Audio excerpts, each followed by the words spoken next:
ಜೈ ಗುರುದೇವ್, ಹರೇ ಶ್ರೀಕೃಷ್ಣ. ನಮಸ್ಕಾರ ವೀಕ್ಷಕರೇ.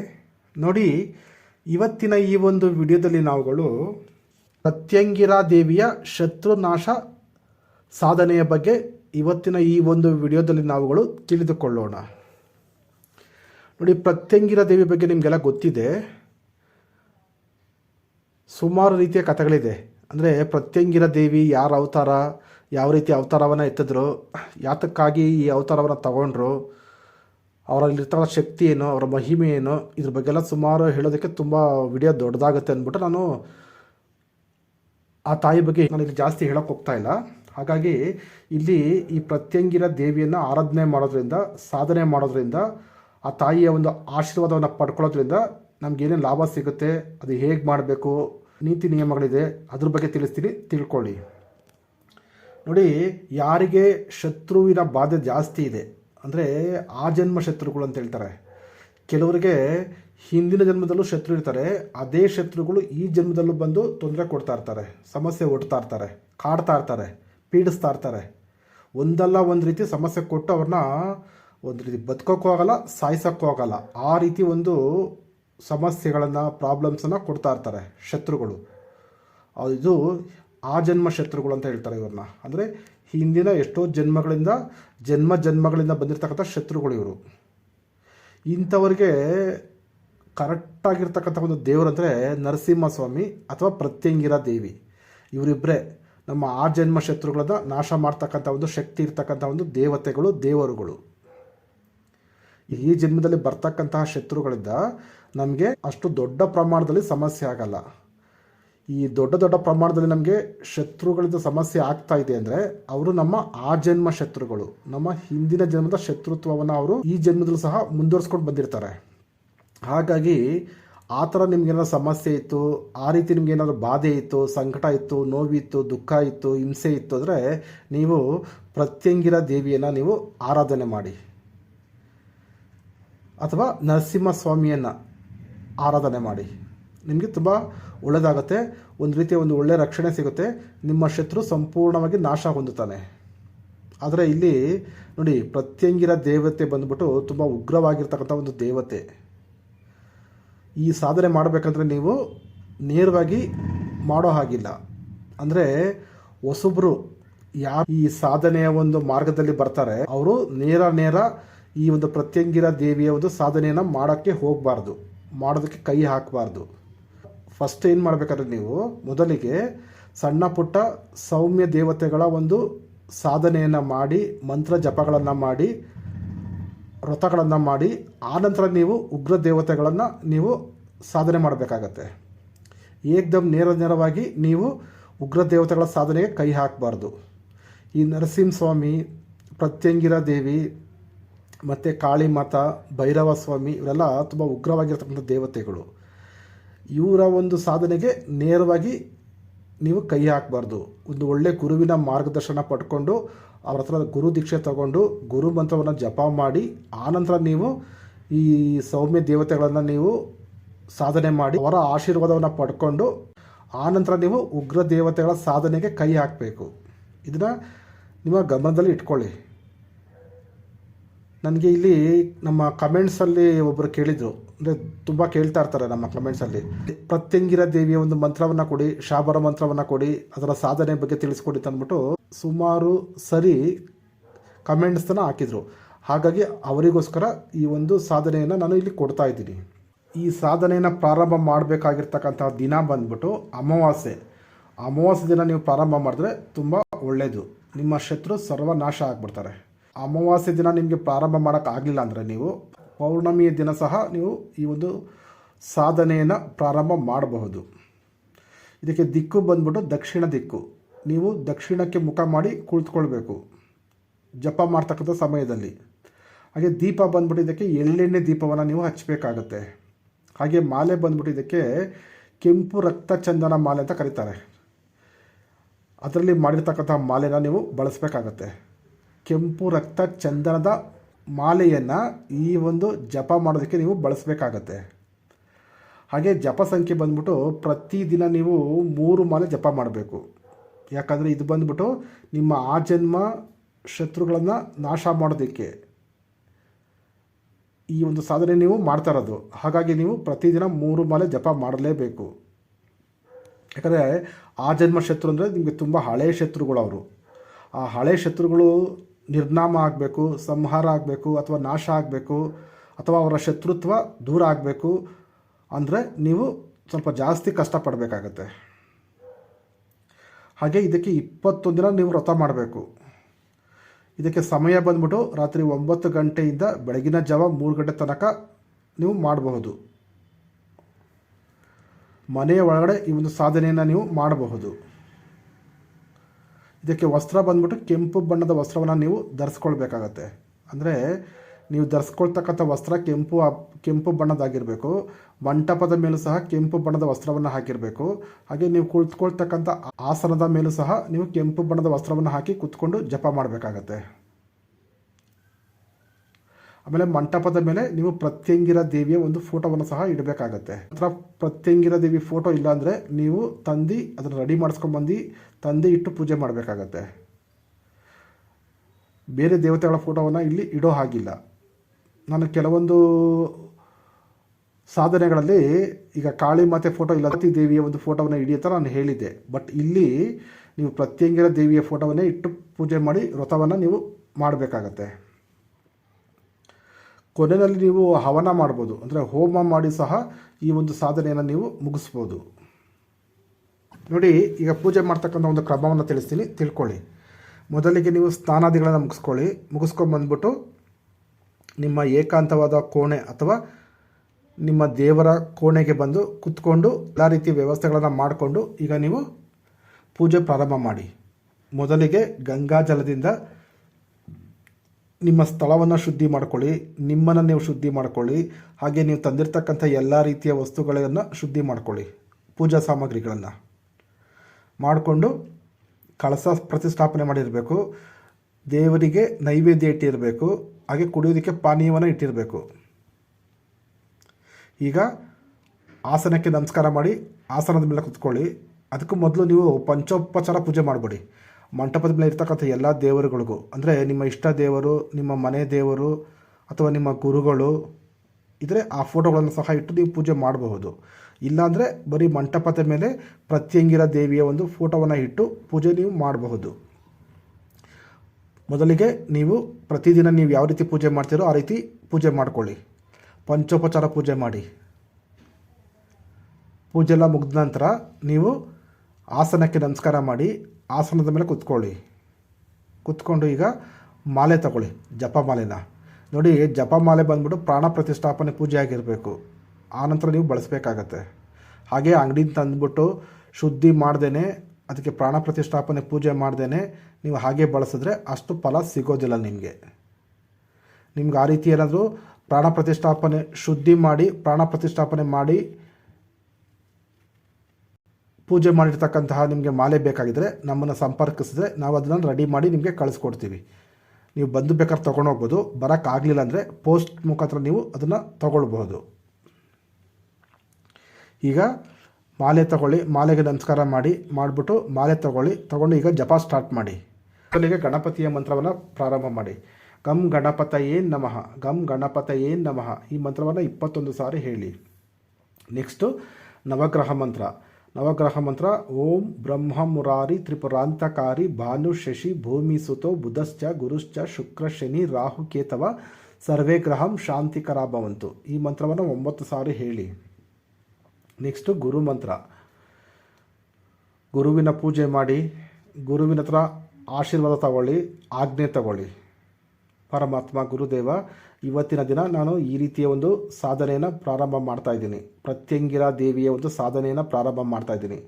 ನಮ್ಮ ಶತ್ರುಗಳು, ನನಗೆ ತೊಂದರೆ ಕೊಡ್ತಾ ಇರ್ತಕ್ಕಂಥ ಶತ್ರುಗಳು ಸಂಪೂರ್ಣವಾಗಿ ನಿರ್ನಾಮ ಆಗಲಿ ಅಂದ್ಬಿಟ್ಟು ಈ ಒಂದು ಸಾಧನೆಯನ್ನು ಮಾಡ್ತಾಯಿದ್ದೆ ಅಂತ ನೋಡಿ ಕೇಳಿಕೊಂಡು ಗುರುವಿನ ಹತ್ರ ಆಶೀರ್ವಾದ ತಗೊಂಡು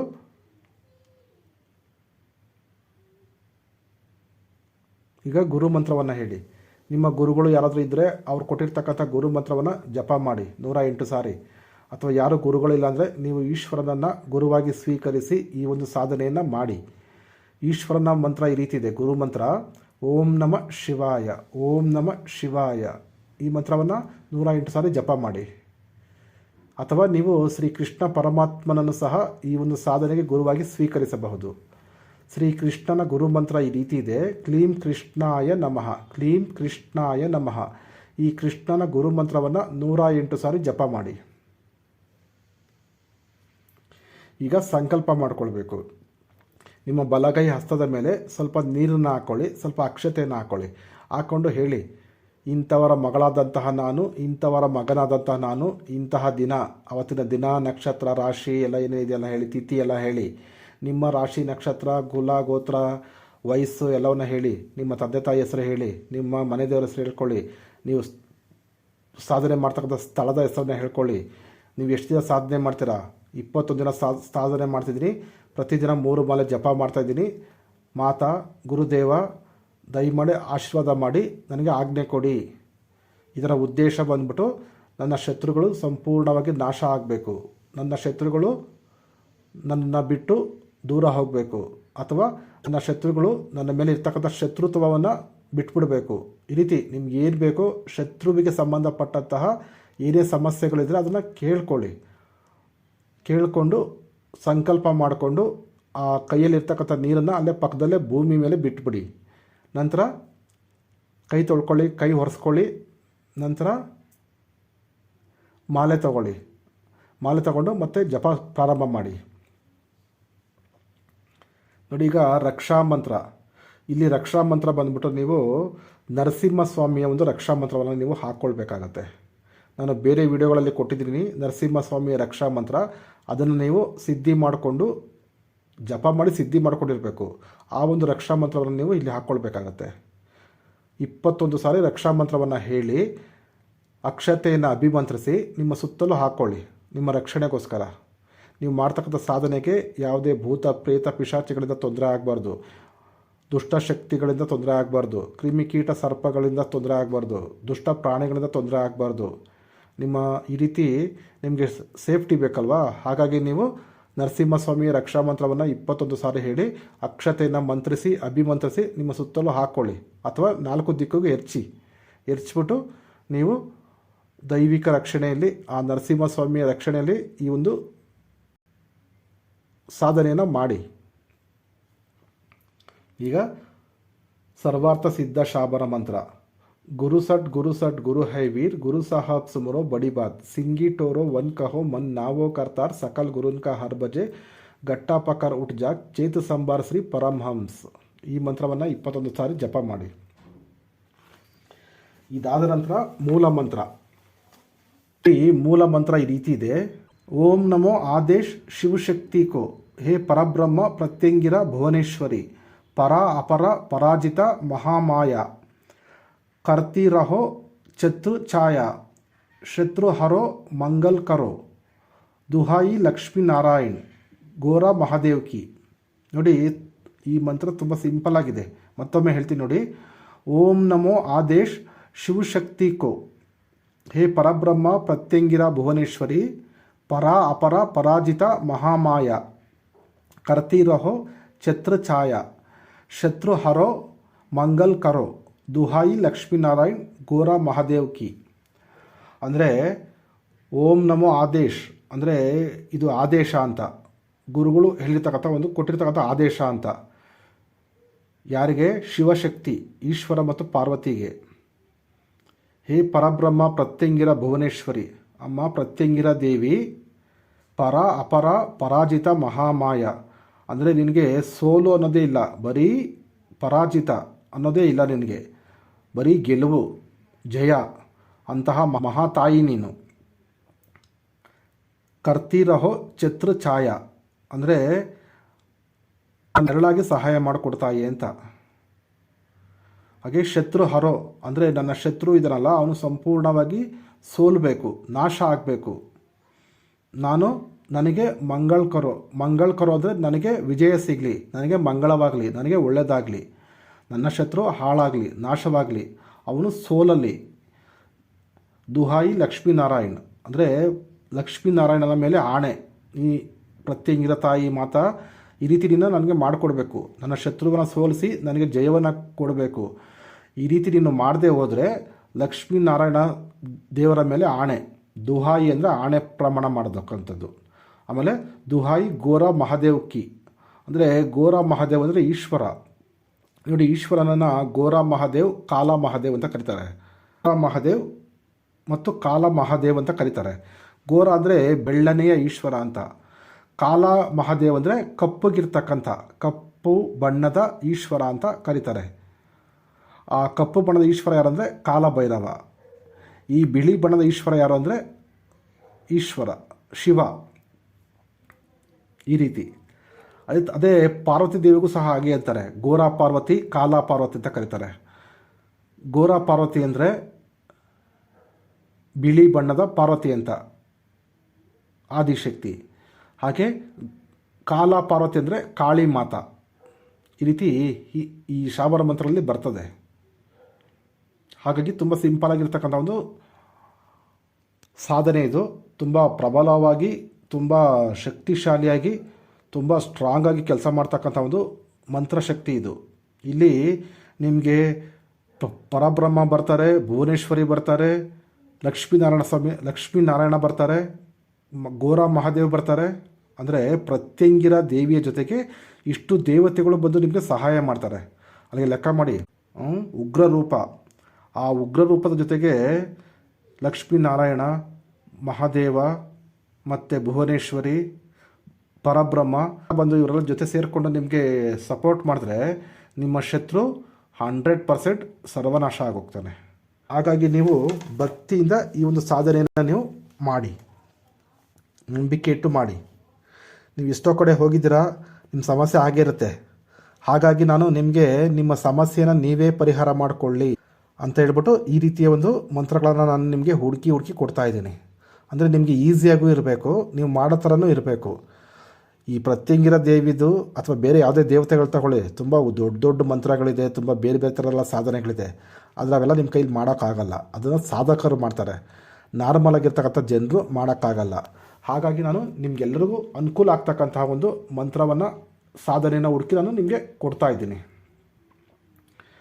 ನೋಡಿ, ಈಗ ಮೂಲ ಮಂತ್ರ ಆಯಿತು. ಮೂಲ ಮಂತ್ರ ಜಪ ಆದಮೇಲೆ ಈಗ ಕರ್ಪೂರವನ್ನು ಹಚ್ಚಿ ಆರತಿ ಮಾಡ್ಕೊಳ್ಳಿ. ಮಂಟಪದ ಮೇಲೆ ಇರ್ತಕ್ಕಂಥ ಎಲ್ಲ ದೇವರುಗಳಿಗೂ ಆರತಿ ಮಾಡಿ. ಈಗ ನೆಕ್ಸ್ಟು ಅರ್ಪಣೆ ಮಾಡಿ. ಅಂದರೆ ನೀವೇನೇನು ಪೂಜೆ ಮಾಡಿದ್ದೀರಾ, ಏನೇನು ನೈವೇದ್ಯ ಇಟ್ಟಿದ್ದೀರಾ, ಎಲ್ಲವನ್ನು ಅರ್ಪಣೆ ಮಾಡಿ ದೇವಿಗೆ, ತಾಯಿಗೆ,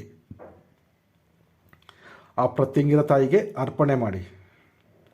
ನೆಕ್ಸ್ಟ್ ಕ್ಷಮಾ ಪ್ರಾರ್ಥನೆ ಮಾಡ್ಕೊಳ್ಳಿ. ಕ್ಷಮಾ ಪ್ರಾರ್ಥನೆ ಅಂದರೆ ನೀವು ಮಾಡಿರ್ತಕ್ಕಂಥ ಒಂದು ವ್ರತದಲ್ಲಿ ಅಥವಾ ಪೂಜೆಯಲ್ಲಿ ಏನಾದರೂ ಒಪ್ಪು ತಪ್ಪುಗಳಾಗಿದ್ದರೆ, ಅಪವಿತ್ರಗಳಾಗಿದ್ದರೆ ಕ್ಷಮಿಸುತ್ತಾಯಿ ಅಂತ ಬೇಡ್ಕೊಳ್ಳಿ. ನಿಮ್ಮಿಂದ ಆಗಿರ್ಬೋದು ಅಥವಾ ನಿಮ್ಮ ಮನೆಯವರಿಂದ ಆಗಿರಬಹುದು. ಕ್ಷಮೆ ಕೊಡ್ತಾಯಿ ಅಂತ ಅಂದ್ಬಿಟ್ಟು ಕೇಳ್ಕೊಳ್ಳಿ, ಪ್ರಾರ್ಥನೆ ಮಾಡ್ಕೊಳ್ಳಿ, ಕ್ಷಮಾ ಪ್ರಾರ್ಥನೆ ಕೇಳ್ಕೊಳ್ಳಿ, ಕ್ಷಮಾ ಪ್ರಾರ್ಥನೆಯನ್ನು ಮಾಡಿ. ಈಗ ನೋಡಿ, ಪ್ರಯೋಗ ಮಾಡ್ತಕ್ಕಂಥ ಒಂದು ಕ್ರಮವನ್ನು ಹೇಳ್ತೀನಿ. ಪ್ರಯೋಗ ಯಾವ ರೀತಿ ಮಾಡಬೇಕು ಅಂತಂದರೆ, ಎಲೆ ತಗೊಳ್ಳಿ, ಒಂದು ತುಂಬ ದೊಡ್ಡದಾಗಿ ಅಗಲವಾಗಿರ್ತಕ್ಕಂಥ ಒಂದು ಎಲೆ ತಗೊಳ್ಳಿ, ವೀಳ್ಯದ ಎಲೆ. ಆ ವೀಳ್ಯದ ಎಲೆ ಮೇಲೆ 11 ಲವಂಗವನ್ನು ಹಿಡಿ, ಒಂದು ಜಾಯ್ಫಲ್ ಅಥವಾ ಜಾಯಿಕಾಯಿ ಅಂತ ಹೇಳ್ತಾರೆ, ಹಿಂದಿನಲ್ಲಿ ಜಾಯ್ಫಲ್ ಅಂತಾರೆ, ಕನ್ನಡದಲ್ಲಿ ಜಾಕಾಯಿ ಅಂತ ಕರೀತಾರೆ. ಇದು ಗ್ರಂಥಿಗೆ ಅಂಗಡಿಗಳು ಸಿಗುತ್ತೆ ನಿಮಗೆ. ಸ್ವಲ್ಪ ಜಾಸ್ತಿ ಕರ್ಪೂರ ತಗೊಳ್ಳಿ, ಒಂದು 3 ನಿಂಬೆಹಣ್ಣು ತಗೊಳ್ಳಿ. 21 ದಿನ ಮಂತ್ರ ಜಪ ಮಾಡಿ, ಸಾಧನೆ ಮಾಡಿ, ಸಿದ್ಧಿ ಮಾಡಿಕೊಂಡ ನಂತರ ಆಮೇಲೆ ನೀವು ಪ್ರಯೋಗ ಮಾಡಬೇಕು. ಸಾಧನೆ ಮಾಡ್ತಕ್ಕಂಥ ಮಧ್ಯದಲ್ಲಿ ನೀವು ಪ್ರಯೋಗ ಮಾಡಬಾರ್ದು, ಅಥವಾ ಸಾಧನೆ ಮಾಡೋಕ್ಕಿಂತ ಮುಂಚೆನೇ ಪ್ರಯೋಗ ಮಾಡಬಾರ್ದು, ಅದು ಫಲ ಕೊಡೋದಿಲ್ಲ ನಿಮಗೆ. ನೋಡಿ, ಪ್ರಯೋಗ ಯಾವ ರೀತಿ ಮಾಡಬೇಕಂದ್ರೆ, ಒಂದು ವೀಳ್ಯದ ಎಲೆ ತಗೊಳ್ಳಿ, ವೀಳ್ಯದ ಎಲೆ ದೊಡ್ಡದಾಗಿರ್ತಕ್ಕಂಥದ್ದು, ಅದ್ರ ಮೇಲೆ 11 ಲವಂಗ ಇಡಿ, ಅದು ಜಾಕಾಯಿ ಇಡಿ, ಜಾಯ್ಫಲ್, ಆಮೇಲೆ ಕರ್ಪೂರವನ್ನು ಹಾಕ್ಬಿಟ್ಟು ಹಚ್ಚಿ, ನಿಮ್ಮ ಶತ್ರುವಿನ ಹೆಸರನ್ನ ಹೇಳ್ಬಿಟ್ಟು, ಯಾರ್ಯಾರು ಶತ್ರು ಇದ್ದಾರೆ ಅವರ ವಯಸ್ಸು, ಅವರ ಹೆಸರು, ಅವ್ರ ತಂದೆ ತಾಯಿ ಹೆಸರು, ಅವ್ರ ಡೀಟೇಲ್ಸ್ ಎಲ್ಲ ಏನಿದೆ ಅವೆಲ್ಲ ಹೇಳ್ಬಿಟ್ಟು ಇದನ್ನು ಹಚ್ಚಿ, ವೀಳ್ಯದ ಎಲೆ ಮೇಲೆ ಲವಂಗ ಮತ್ತು ಜಾಯ್ಫಲ್ಲು ಮತ್ತು ಕರ್ಪೂರವನ್ನು ಹಚ್ಬಿಟ್ಟು ಈ ಮಂತ್ರವನ್ನು ಹೇಳ್ತಾ, ನಿಮ್ಮ ಕೈಲಿರ್ತಕ್ಕಂಥ 3 ನಿಂಬೆಹಣ್ಣಿದೆಯಲ್ಲ, ಆ 3 ನಿಂಬೆಹಣ್ಣನ್ನ ಆ ಬೆಂಕಿನಲ್ಲಿ ಮಂತ್ರ ಹೇಳಿ. ಆ ಬೆಂಕಿಗೆ ನಿಂಬೆಹಣ್ಣನ್ನು ಇಟ್ಕೊಂಡು ನಿಮ್ಮ ಶತ್ರುವಿನ ಹೆಸರು ಹೇಳ್ಬಿಟ್ಟು ಮಂತ್ರವನ್ನು ಹೇಳಿ, ಅಭಿಮಂತ್ರಿಸಿ, ಆ ನಿಂಬೆಹಣ್ಣಿಗೆ ಅಭಿಮಂತ್ರಿಸಿ. ಲವಂಗ ಮತ್ತು ಜಾಯ್ಫಲ್ ಕರ್ಪೂರ ಉರಿತಾ ಇರ್ತದೆ, ಆ ಉರಿತಾ ಇರ್ತಕ್ಕಂಥ ಬೆಂಕಿಗೆ ಮಂತ್ರವನ್ನು ಹೇಳಿ ಆ ನಿಂಬೆಹಣ್ಣನ್ನು ಅಭಿಮಂತ್ರಿಸಿ. ಆ ಶತ್ರುಗಳ ಹೆಸರನ್ನು ಸಹ ಹೇಳಬೇಕಾಗತ್ತೆ ನೀವು ಇಲ್ಲಿ. ಈ ರೀತಿ ಮಾಡಿ ಆ ಬೆಂಕಿಯೆಲ್ಲ ಆರಿದ ನಂತರ ಈ 3 ನಿಂಬೆಹಣ್ಣ ತಗೊಂಡೋಗಿ ನಿಮ್ಮ ಶತ್ರುವಿನ ಮನೆ ಹತ್ರ ಹಾಕ್ಬಿಡಿ, ಅಥವಾ ನಿಮ್ಮ ಶತ್ರು ಓಡಾಡ್ತಕ್ಕಂಥ ಜಾಗದಲ್ಲಿ ಹಾಕ್ಬಿಡಿ, ಅಥವಾ ನಿಮ್ಮ ಶತ್ರು ಕೆಲಸ ಕಾರ್ಯ ಮಾಡ್ತಕ್ಕಂಥ ಜಾಗದಲ್ಲಿ ಇದನ್ನು ಹಾಕ್ಬಿಡಿ. 1 ನಿಂಬೆಹಣ್ಣು ಮನೆ ಹತ್ರ ಹಾಕಿ, 1 ನಿಂಬೆಹಣ್ಣು ಅವ್ರು ಕೆಲಸ ಕಾರ್ಯ ಮಾಡ್ತಕ್ಕಂಥ ಜಾಗದಲ್ಲಿ ಹಾಕಿ, ಅಥವಾ ಇನ್ನೊಂದು ನಿಂಬೆಹಣ್ಣನ್ನ ಅವ್ರು ಓಡಾಡ್ತಕ್ಕಂಥ ದಾರಿನಲ್ಲಿ ಹಾಕ್ಬಿಡಿ. ಈ ರೀತಿ 3 ನಿಂಬೆಹಣ್ಣನ್ನ 3 ಕಡೆ ಅವ್ರು ಇರ್ತಕ್ಕಂಥ ಜಾಗದಲ್ಲಿ 3 ಕಡೆ ಹಾಕ್ಬಿಟ್ರೆ ಅವರು ನಿಮ್ಮ ತಂಟೆಗೆ ಬರೋದಿಲ್ಲ, ನಿಮ್ಮ ಕಡೆ ತಲೆ ಹಾಕಿನೂ ಸಹ ಮಲಗೋದಿಲ್ಲ. ಅವ್ರಿಗೆ ಏನಾದರೂ ಸಮಸ್ಯೆಯಾಗಿ ಅವರೇ ದೂರ ಆಗಿಬಿಡ್ತಾರೆ, ಅಥವಾ ಅವ್ರಿಗೆ ಏನಾದರೂ ಅವರು ಸರ್ವನಾಶ ಆಗೋಗ್ತಾರೆ, ಅಥವಾ ಅವರು ನಿಮ್ಮ ಬಗ್ಗೆ ಯೋಚನೆ ಮಾಡೋದನ್ನೇ ಬಿಟ್ಬಿಡ್ತಾರೆ. ಈ ರೀತಿಯ ಒಂದು ಪ್ರಯೋಗವನ್ನು ನೀವು ಮಾಡಿ. ತುಂಬ ಪವರ್ಫುಲ್ಲಾಗಿರ್ತಕ್ಕಂಥ ಒಂದು ಸಾಧನೆ ಇದು, ತುಂಬ ಪವರ್ಫುಲ್ಲಾಗಿ ಕೆಲಸ ಮಾಡ್ತಕ್ಕಂಥ ಒಂದು ಪ್ರಯೋಗ ಇದು. ಒಂದು ಸಾಧನೆಗೆ ಇರ್ತಕ್ಕಂಥ ನೀತಿ ನಿಯಮಗಳ ಬಗ್ಗೆ ತಿಳಿಸ್ತೀನಿ, ತಿಳ್ಕೊಳ್ಳಿ. ನೋಡಿ, ಈ ಸಾಧನೆ ಮಾಡ್ತಕ್ಕಂಥ ಸಮಯದಲ್ಲಿ ನೀವು ಸಾತ್ವಿಕ ಆಹಾರವನ್ನು ಸೇವನೆ ಮಾಡಬೇಕು. ನಾನ್ ವೆಜ್, ಮಾಂಸಾಹಾರ ಅಥವಾ ಡ್ರಿಂಕ್ಸ್ ಅಥವಾ ಧೂಮಪಾನ ಅಥವಾ ಕೆಟ್ಟ ಅಭ್ಯಾಸಗಳನ್ನು ನೀವು ಮಾಡೋ ಹಾಗಿಲ್ಲ. ಜೊತೆಗೆ ಬ್ರಹ್ಮಚರ್ಯವನ್ನು ಪಾಲನೆ ಮಾಡಬೇಕು, ಮಾನಸಿಕವಾಗಿ ಮತ್ತು ದೈಹಿಕವಾಗಿ. ಇದು ವೆರಿ ವೆರಿ ಇಂಪಾರ್ಟೆಂಟು. ಹಾಗೆ ನಿಮಗೆ ಅಂಟು ಮುಂಟಾಗಬಾರ್ದು. ಈ ಕೆಲವೊಂದು ಉಗ್ರ ದೇವತೆಗಳ ಸಾಧನೆ ಮಾಡ್ತಕ್ಕಂಥ ಸಮಯದಲ್ಲಿ ನೀವು ತುಂಬ ಶ್ರೇಷ್ಠವಾಗಿರಬೇಕು, ತುಂಬ ಶುದ್ಧವಾಗಿರಬೇಕು, ಅಪವಿತ್ರ ಆಗಬಾರ್ದು. ಇದನ್ನು ನೋಡ್ಕೊಳ್ಳಿ. ಇದನ್ನು ಸ್ತ್ರೀಯರು ಮಾಡಬಹುದು, ಹಾಗೆ ಪುರುಷರು ಸಹ ಈ ಒಂದು ಸಾಧನೆಯನ್ನು ಮಾಡಬಹುದು.